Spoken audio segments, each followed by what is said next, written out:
Hello, welcome to this YouTube channel. Today I will discuss on the poem Hollow Men by T.S. Eliot. As we know that Hollow Men, this particular poem, is considered to be one of the most famous poems written by Eliot. Like Prufrock and that is the love song of J. Alfred Prufrock and The Wasteland, the Hollow Men too was assembled from fragments that Eliot had written over a period of time.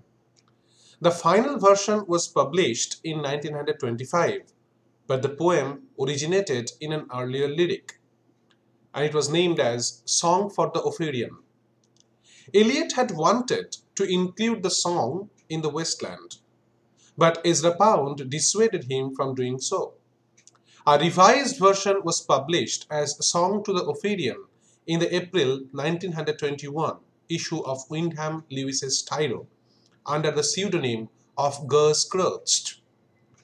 In putting together the Hollow Men for publication, Eliot repeated the last stages of the process by which he had composed the Wasteland. Eliot had added the title of the Wasteland and the legend of the Holy Grail at a late stage in the composition of the poem in order to frame and unify the fragments. In the Hollow Men too, Eliot appears to have added the epigraphs in order to unify his material by giving it a controlling narrative and a historical framework. Like the Wasteland, the Hollow Men too raises problems as to whether it is a unified poem or a sequence of fragments whose thematic and stylistic links have to be traced by the reader. After the publication of The Wasteland, Eliot wrote to Richard Adlington on 15th November 1922. As for The Wasteland, that is a thing of the past so far, as I am concerned, and I am now feeling toward a new form and style. The Hollow Men does not altogether mark a radical departure from the stylistic and thematic preoccupations of The Wasteland. However, as A.D. Moody suggests, The Hollow Men and Ash Wednesday are a further development, not a new start. They carry further the new style of the Thames Daughters' Song and the Water-Dripping Song of the Wasteland. And as in Prufrock and in What the Thunder Said, that is the part 5 of the Wasteland, there is in her Hollow Men a sense of doubleness, which Eliot praised in Dostoevsky, Chapman, and in Browning's Child Roland to the Dark Tower Came, whereby the speaker seems simultaneously to inhabit different planes of reality. When we try to read the particular poem, the Wasteland and also the Hollow Men, we find that in both of these poems, there are some references of the ritual motif. And as we know, that Eliot's stylistic innovation in the Hollow Men are the result of his interest in ritual and drama during the composition of the poem. The final form of the Hollow Men was influenced by the view Eliot held at this time, that the drama was originally ritual. All art emulates the condition of ritual. He further notes, the ritual, that is what it comes from and to, that it must always return for nourishment. And nothing belongs more properly to the people than ritual. The epigraph relating to Guy Fawkes in this particular poem highlights this particular aspect of the poem, since the fate of Guy Fawkes is enacted in popular ritual every year. The choral chants of the Hollow Men are stylized in a ritual-like manner too. More importantly, Eliot uses the rhythms of popular verse, such as that of the nursery rhyme, in order to parody ritual and to recreate the effect of mechanical movement which enacts the theme of a spiritual, innervated, death-in-life existence monotonously repeating itself. To introduce this particular poem, that is Hollow Men, Monjujen also points to the typical influence of Dante. As we know, that Eliot's major point of departure for the Hollow Men was Dante's Vita Nuova. It was a collection of lyrics within a prose framework, which is based on Dante's experience in relation to his adolescent love for Beatrice. Dante recounts his first meeting with Beatrice at the age of 9, and 9 years later, she greets him, but then withdraws a salutation and refuses to greet him when she hears rumors of his love for other women.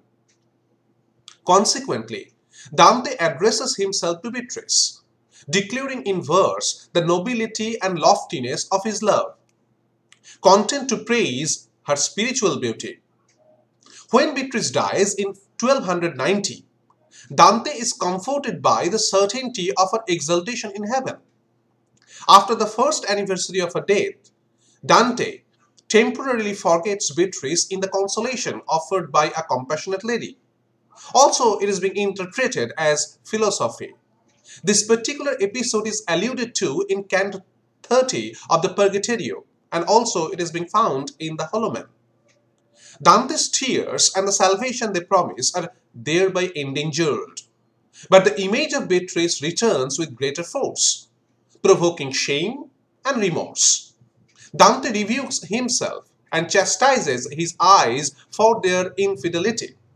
Finally, he attains a vision of Beatrice in the glory of heaven. Monjotin further remarks, in the Vita Nuova, Dante follows the tradition of courtly love and its process of idealization, which is paralleled in the cult of the Virgin Mary, whereby woman is a means of attaining spiritual salvation. And her beauty itself is a mystical analog and revelation of the divine. Ultimately, the final cause is the attraction towards God, as you can know. For in Eliot's view, human love is only explained and made reasonable by the higher love, or else is simply the coupling of animals. Eliot also praised the Vita Nuova for its Catholic philosophy of dissolution, its practical anti-romantic sense of realities. Vita Nuova, or in the Vita Nuova, the material of adolescence is handled by a mature man with a philosophy which assigned a place to such experience. In the Holomen too, Eliot seeks to follow the system of Dante's organization of sensibility by integrating and transforming adolescent feelings of disillusionment with romantic love into a larger view of life, and by attempting to make a transition from human to divine love. The poem is an interior spiritual journey, the particular form of journey that has been taken for consideration in this particular poem. It is a kind of a spiritual journey. Obviously, it is the interior spiritual journey, to be specific, which dramatizes subtle shifts in the speaker's consciousness as he moves from the sensory perception of images to an apprehension of their ideal signification.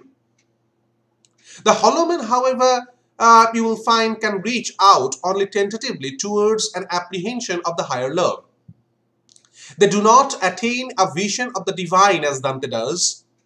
They realize the futility of romantic passion and aspire towards a glimpse of the divine, but are unable to attain it because of its inertia and the spiritual aridity. Dante's achievement in the Vita Nuova and his vision of the perpetual star and the multifoliate rose, the phrases that we can find in this particular poem, of paradise are invoked in the poem as ideals to highlight the failure of belief. In the Divine Comedy, it is scoped with those of Beatrice. Okay? And it is Beatrice who, for Dante's salvation, descends from heaven and beseeches Virgil with her prayers and tears to show him the vision of the lost souls in hell and purgatory. Her eyes rebuke Dante for his first infidelity when she meets him on the Mount of Purgatory. And it is their brilliance and power which raises Dante to a vision of paradise. Beatrice's eyes, in turn, are transposed into those of the Virgin Mary, that is the perpetual star. Ultimately, this particular orientation to Dante's writing, you will find that in a Holomen, Eliot is continuously referring to this particular form. He is referring to this particular reference to the orientation to the movement. So, Now the certain question is, who are these hollow men? And what Eliot tries to propagate here? What are the basic indications of the epigraph? And what Eliot says with them? We will continue this in our next lecture. Thank you.